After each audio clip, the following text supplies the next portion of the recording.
About a week ago, I was invited to an event in New York City hosted by ASUS where they were showing off their new ROG Ally X. I went because I'm in New York and it was very easy for me to go.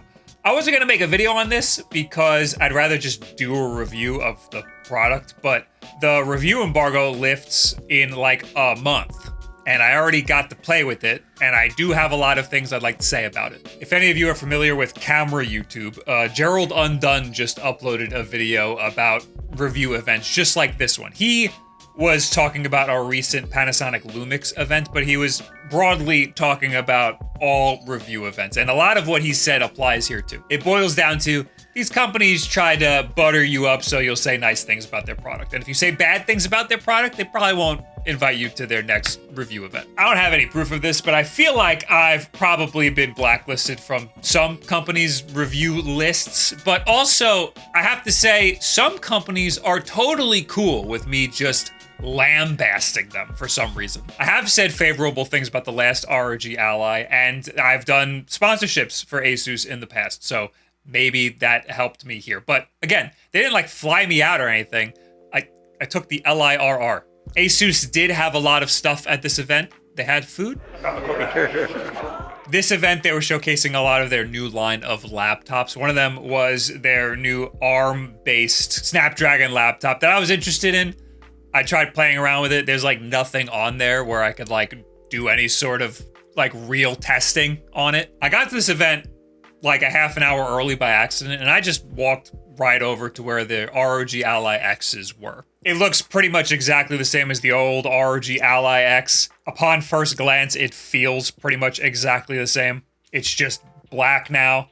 The first thing I did notice was that they got rid of the XG mobile port. So now there are just two USB-C ports. I later learned that one of them is USB 4. So this will be compatible with those USB 4 eGPU docking stations that I've talked about before, like my Razer Core X1 that I have. The one that I've used with the Lenovo Legion Go, that one will work just fine with this. The bandwidth is a little less than that XG mobile port was, but I think having a wider compatibility is a lot better. It just sucks for people who invested really hard in XG Mobile. Retro Game Core, it sucks for Retro Game Core. He's the only person I know that uses XG Mobile.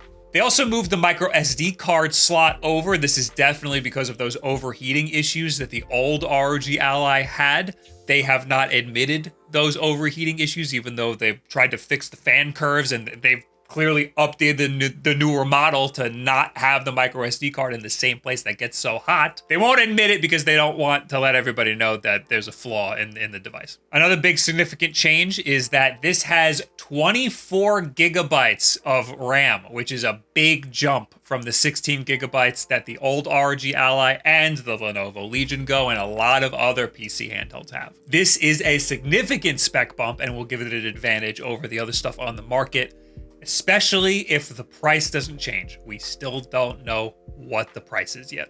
It's speculated that the price will be around the price of the original ROG Ally. They'll probably sell that one at a discount. $800. It turns out it's $800. I don't love that. This one also has the AMD Ryzen Z1 Extreme processor. It's all around the same device with some small adjustments here and there. And there are a lot of Z1 Extreme devices on the market, and they all have 16 gigabytes of LPDDR5 RAM. The Lenovo Legion Go has LPDDR5X RAM, which is a little faster. This one has LPDDR5X RAM as well, so it is the faster RAM, and it's 24 gigabytes. Kind of a big deal. There's also a new launcher. They're calling it Armoury Crate SE. It's supposed to be a lot more simplified and a lot snappier. And it does look a little nicer. It looks a little cleaner, but the tiles look pretty much the same as the old Armoury Crate. This Armoury Crate SE has not been released yet, and it was pretty janky and not very responsive. This is definitely a beta build. It reminded me a lot of the ROG Ally event last year, where the Armoury Crate acted the same way, but then at launch, all of the kinks were ironed out. So hopefully that's the case here too. I also immediately tried to play a game because what else What am I going to do my taxes on here? Last year at the event, I played Forza, and that was a great test of what this device could do with really high frame rates. That wouldn't boot at all for some reason. I don't know why. The only game that they had on these was Pal World. I don't know why. Pal World is not a very optimized game. It like runs fine. I was getting like 45 frames per second in Pal World. I don't even remember what resolution it was being displayed at. Probably 1080. But that's Pal World. That's not a very exciting test of what this updated RAM model is capable of. We did find another game on the preview ROG Ally X. John found Solitaire. How many frames you getting on this? Yeah, battery life's probably good. Look at that. You got to achieve it. Now, we were pretty early to this event, so we posted up right there in the corner where all of the ROG Ally X's were.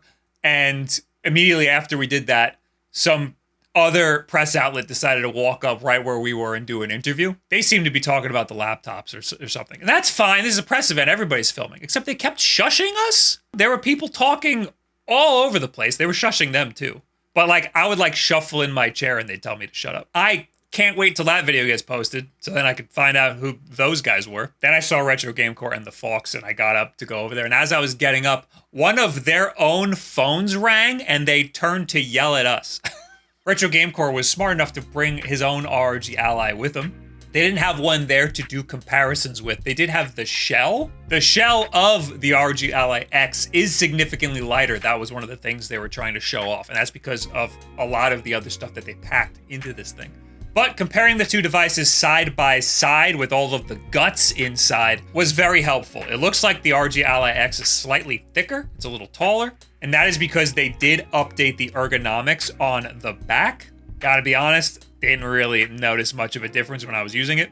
I also noticed that the D-pad and the face buttons and the thumbsticks were angled a little bit differently. A very, very slight ergonomic difference. They also had a station that had the ROG Allies both broken down and in pieces so you can see the difference of the internals. And one of the things that immediately stood out to me was that this ROG Ally X has a full-size SSD in it. So you could just take the SSD out of your PS5 and just pop it in here. This is a really strange choice. I've never heard anybody complain about the size of the SSDs in these devices, but this is very welcome because these styles of SSDs are a lot cheaper. You could definitely find a better deal on these than you can with the, what do you call them? 230?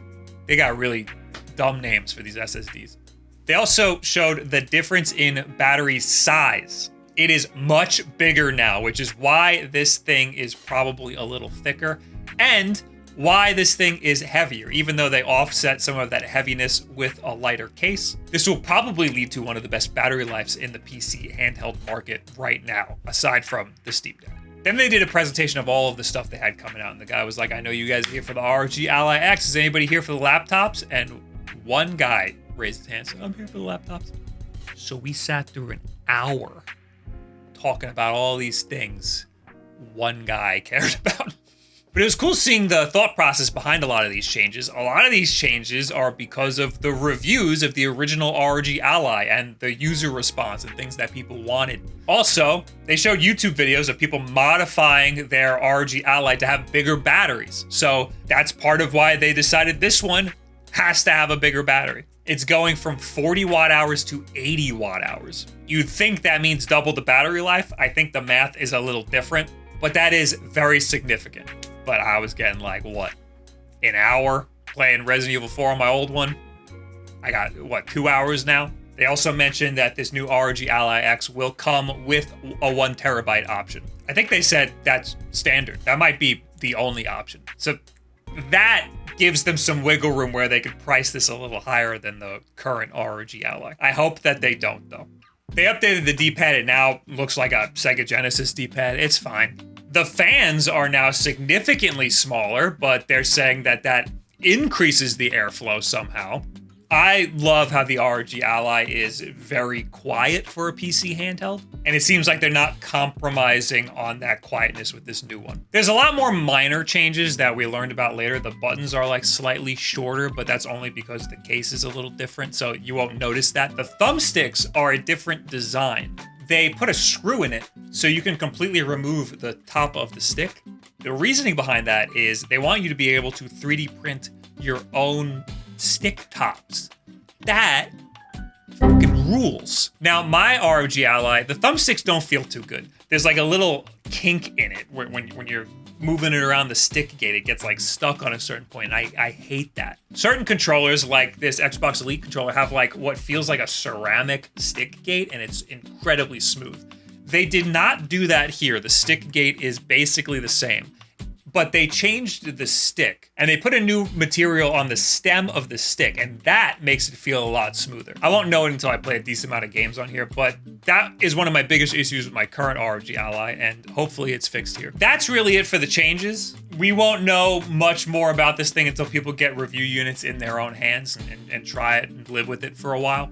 It seems to me like this device is positioned as just a slight spec bump. This is a mid-cycle iteration. It's hard to talk about these things because they are computers, but they feel like consoles, and consoles have long life cycles. But these are PC companies. These are companies that are used to releasing laptops every year. Usually people who get laptops don't get too much buyer's remorse when there's a slight spec bump the following year. I think this will be a similar case if this is priced accordingly. I don't think this is worth upgrading to if you already have an ROG Ally. But if you've been on the fence, maybe you want to get one, this is definitely the one to get now if you're interested in it. Assuming there's no like crazy problems that we discover about these things. Now, ASUS has been in a lot of hot water recently because they have a really bad RMA system. If something is wrong with your ROG Ally or any of your ASUS devices, it looks like they're like really weird about fixing it for you if you send it back. So until they make a public statement about their RMA issues, I would say you're buying one of these under the assumption that you will be fixing any of the issues that it has. Or buy it through a retailer that has a really good return or warranty system. Usually I don't love such a quick redesign like this, but a year I think is the absolute fastest you should do a redesign like this. You want to give people enough time to not feel cheated that they just bought their new cool device and now all of a sudden there's a cooler one out there. You don't want people to feel bad about that. It also helps that this isn't that different. Now, if there was a different processor in here, it would be a completely different story. I would not be surprised if next year we get a brand new ROG Ally, the 2, something that has a completely different processor, something that feels like the next generation of the ROG Ally.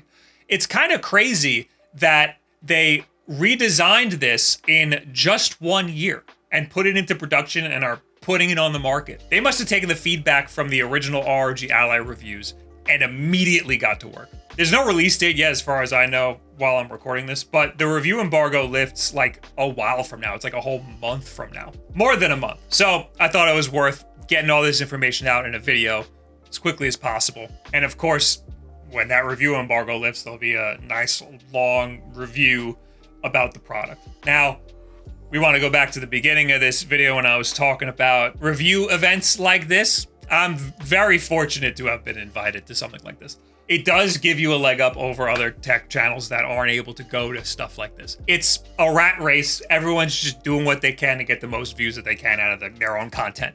Everybody does it. I'm very fortunate to be in a position where I feel like if I don't get a product early, I can still take my time and do the review anyway because you guys will still watch it, and I'm very grateful for that. For example, I have the RG35XX SP right here. It just came to me yesterday, so I gotta start reviewing that now. Everyone else has their reviews up. They've been up for a long time. Some people got this a month ago, but I'm still gonna do it because people are still gonna watch it.